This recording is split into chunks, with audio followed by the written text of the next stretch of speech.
भारत की परंपरा में हिंदी भाषा में एक शब्द है जिसको बोलते हैं संवाद, एक दूसरा शब्द है उसको बोलते हैं विवाद। भयंकर अंतर है इन दोनों के अंदर। संवाद का मतलब ये होता है, आप और मैं किसी एक विषय पे बात कर रहे हैं, ना मैं अपने आप को प्रूव करना चाहता हूं कि मैं सही हूं, ना मैं ये प्रूव करना चाहता हूं कि आप गलत हैं। मैं सीखना चाहता हूं, आई वॉन्ट टू लर्न। तो मैं बहुत खुले मन से उस संवाद में प्रवेश करता हूं, चाहे वो अपनी पत्नी के साथ हो, चाहे किसी के साथ भी हो। मगर आमतौर पर हम विवाद करते हैं क्योंकि आपने अपना पोजीशन अपने माइंड में क्लियर कर लिया होता है कि यही ऐसा ही है और यही ठीक है। और अब आप दूसरे को इन्फ्लुएंस स्लैश कन्फ्रंट करते हो, इन्फ्लुएंस करने के लिए। आप टस से मस नहीं होना चाहते और दूसरा भी व्यक्ति यही काम कर रहा है, तो दोनों गड़बड़, इसलिए हम भिड़ जाते हैं। तो विवाद होता है, संवाद नहीं होता। इसीलिए कुछ बार विवाद होने के बाद हम गिव अप कर देते हैं एक दूसरे पे, इससे तो बात करना ही बेकार है। क्योंकि वो दृष्टि विवाद की है, वो संवाद की दृष्टि नहीं है। That's where the fundamental mistake happens. Layer number 2, एक गजल है, बात निकलेगी तो दूर तलक जाएगी। हर बात के अंदर इतनी गहराई है ना सर, अगर हम उसको खोजें, अनंत है उस बात की गहराई। लेयर नंबर 2, आपको मालूम संवाद कब हो सकता है या कौन कैपेबल है संवाद करने के लिए? जिसने वाणी को साध लिया, सिर्फ वही व्यक्ति कैपेबल है संवाद करने। वाणी को साधने का मतलब क्या? The one who has developed the capacity to be silent. Only that person can debate. इसको हम बोलते हैं वाणी की सिद्धि। तब आपका शब्द इतना शक्तिशाली हो जाता है कि एक statement can change lives of people. एक स्टेटमेंट। सत्संग की पूरी उत्पत्ति वहां से हुई, सत्संग एज अ कल्चर की। So we are not allowed to do satsang before a certain time. I'm a Shiva भक्त, I'm a Shiva lover. 12 साल के बाद ही शिव ने मुझे आदेश दिया, now speak. For 12 years I did not speak in terms of satsangs. After 12 years he commanded, now start to speak. क्योंकि शायद वाणी शुद्ध हो गई थी, शायद। Only then you are allowed to teach, speak और एंटर इनटू अ संवाद। उससे पहले नहीं होता। तो ये दूसरी लेयर है वाणी की शुद्धि की। इसको अंग्रेजी में या वेदांत में बोलते हैं purification of the speech. But हम लोग कर नहीं पाते। कोई थोड़ा सा उकसाता है and we just jump into it.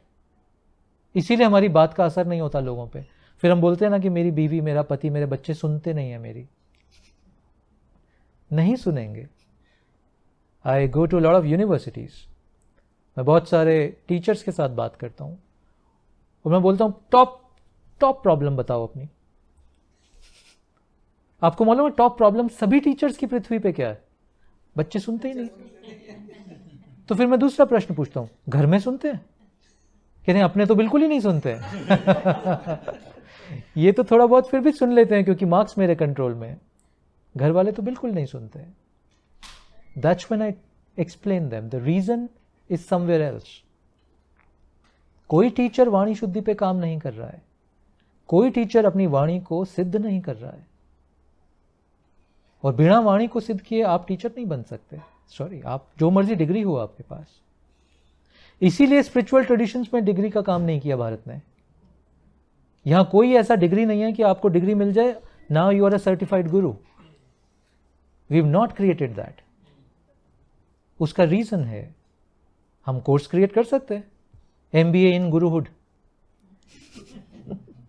नहीं किया और वो कभी हो नहीं सकता पृथ्वी पे, क्योंकि वो तो वाणी की सिद्धि की बात है। वो कोर्स से नहीं होगी, वो साधना से होगी, वो रूट्स पे आके होगी, जड़ों पे आना पड़ेगा उसके लिए। और एक बार आ गए तो ऐसा वाणी में बल आ जाएगा आपकी कि वही बीवी जो आज विवाद करती है वही पैर छुएगी आके। पैर छूने से मेरा मतलब हुआ आपके बिना बोले they will understand the vibration कि आपकी तरफ से आ रहा तो कुछ सही आ रहा होगा। This is possible. So that's the second layer, work on that. उसके बाद आप किसी संवाद / विवाद में उतरिए। लगेगा इसमें थोड़ा समय, बट एक बार कर लिया, दैट्स व्हेन। सो कोई कोर्स करने की जरूरत नहीं होती, बी अ इफेक्टिव कम्युनिकेटर।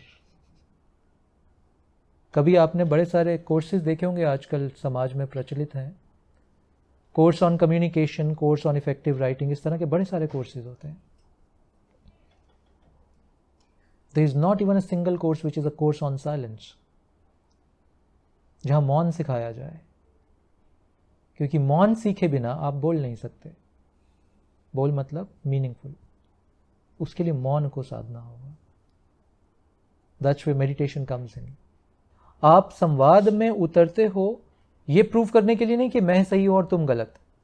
आप संवाद में उतरते हो ये जानने के लिए कि सही क्या है, let's investigate. That's the true meaning of संवाद। कि आप मुझसे अभी जैसे हम बात कर रहे हैं, ये संवाद है। We are trying to investigate this, कि इसकी जड़ में है क्या, चलो देखते हैं इसको खोल के थोड़ा सा।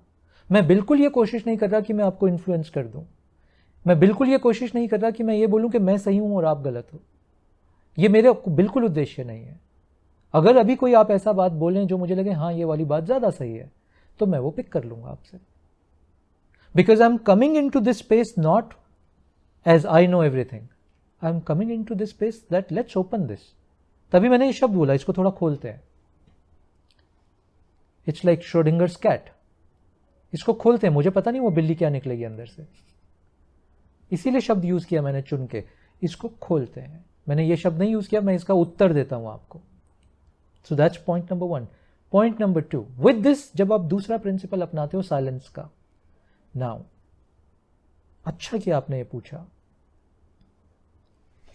जहां आपको अपनी बात रखनी है, मैं वहां नहीं बोल रहा साइलेंस के लिए, मैं बोल रहा हूं अपने डेली लाइफ में do you practice silence. Not जहां बोलने का समय वहां थोड़ी करोगे। इट्स लाइक कृष्ण अर्जुन को गीता में यही तो सिखा रहे हैं, जहां युद्ध करने का समय है वहां थोड़ी तुम सन्यास की बात करोगे, वहां तो तलवार की बात करनी पड़ेगी। तो जब बात कर रहे हैं तो बात करनी पड़ेगी, बट उस बात में वजन लाने के लिए आपको मौन की साधना भी करनी पड़ेगी डेली, तो आपकी बात में वजन आएगा। That is the reason if you see anybody whom you consider wise, anybody whom you consider wise will be people of silence. वो हर समय बोलते नहीं रहते होंगे, वो हर समय अपनी बात तुम पे डालने की कोशिश नहीं करते रहते होंगे। There will be people of silence, जिनको भी तुम वाइज मानते हो। वो तुम्हारे घर में हो सकते हैं, वो तुम्हारे ऑफिस में हो सकते हैं, वो तुम्हारे गुरुजन हो सकते हैं। So that's, you will always find that